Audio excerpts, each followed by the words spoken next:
Heidi, I just wanted to check in with you and see how your first couple of weeks went. Everything's going pretty well. I've been picking up things pretty quickly, I'd say. Good. The rest of the staff really seems to know their stuff. Well, that's true. Many of them have a lot of experience. In fact, our charge nurse, Cheryl, has been working here about 20 years, so you'll be able to learn a lot from her.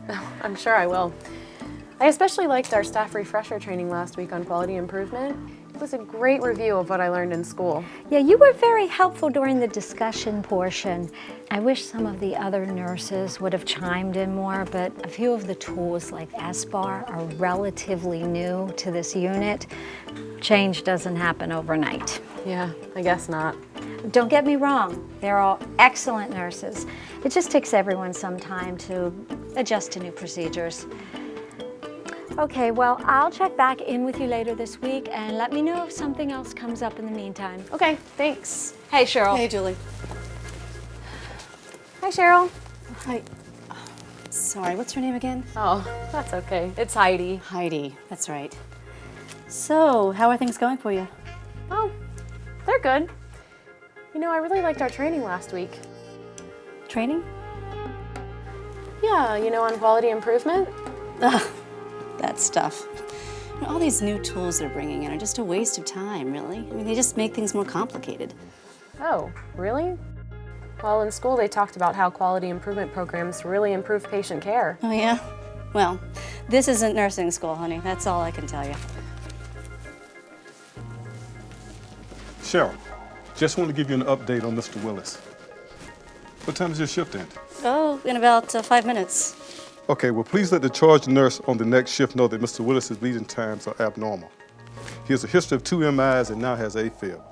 I started him on Coumadin, but his last dose has been held because his bleeding times were elevated.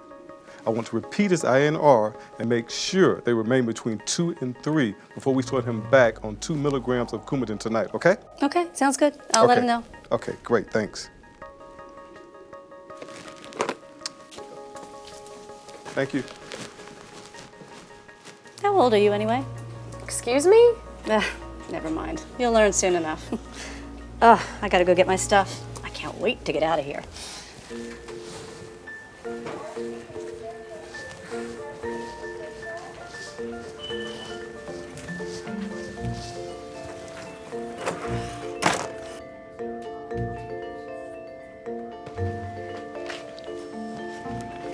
Hey Heidi, how's it going?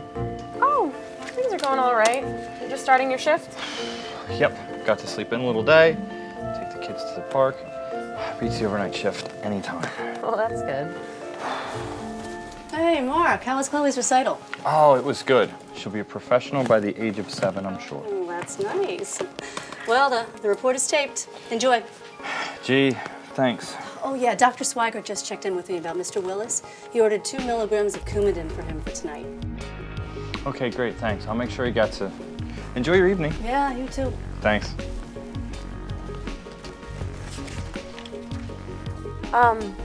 Mark? Mm-hmm. Did Cheryl mention the need to check his INR level?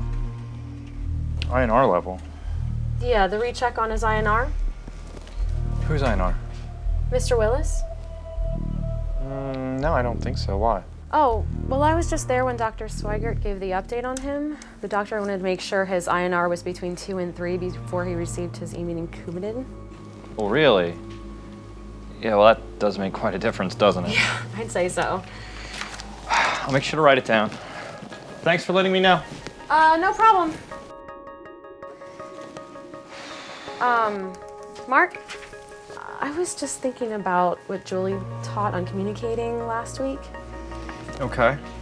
Well, shouldn't Cheryl have told you about the need to check the INR results before giving the Coumadin? Well, yeah, she probably should have, but it was good you overheard. Good catch, rookie. Oh, Mark, what if I wasn't here to let you know? I mean, this could have been a big problem. Mr. Willis could have started bleeding. It could have been, but it's okay now. I got it. Okay? Well, I really think we should let somebody know about this, though, don't you? You want to tattle on Cheryl?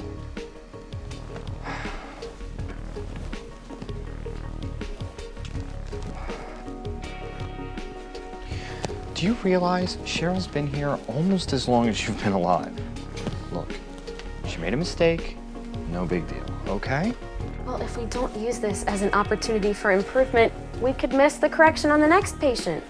Enough quality improvement, okay? Telling on a charge nurse only makes you look bad.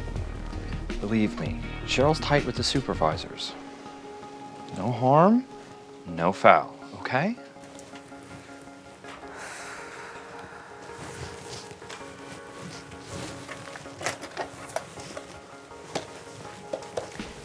Hey, Heidi. The lab just called saying Mr. Willis's blood test results are in. Do you know where Cheryl is?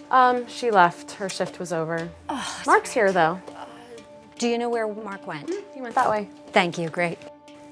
Wait, Julie? Yes, what is it? I need to talk to you. Okay, come here. What's up? Mr. Willis is on Coumadin. His last dose needed to be held because his INR was elevated. Dr. Swigert wanted to make sure that his INR was therapeutic before giving him his Coumadin. Okay. Well, when Mark took over, Cheryl only told him that Mr. Willis needed Coumadin and didn't mention checking the INR first. Did you tell Mark about this? I did. He said he would take care of it. All right, good. Oh, thank you for telling me. This really could have been a problem. Yeah, I know. Our training last week on quality improvement really made me realize that things like this could lead to major problems for our patients. Yes, I agree. I want to bring this up in our QI meeting tomorrow. I would like you to be there. Can you be in the conference room at 2? Of course, I'll be there. Great, thank you.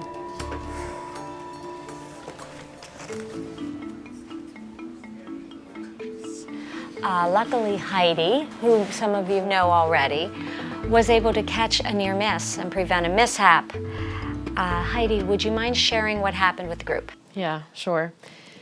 Well, yesterday during change of shifts, I overheard one of the doctors letting a nurse know that one of the patients had to have his dose of Coumadin held because his INR was elevated.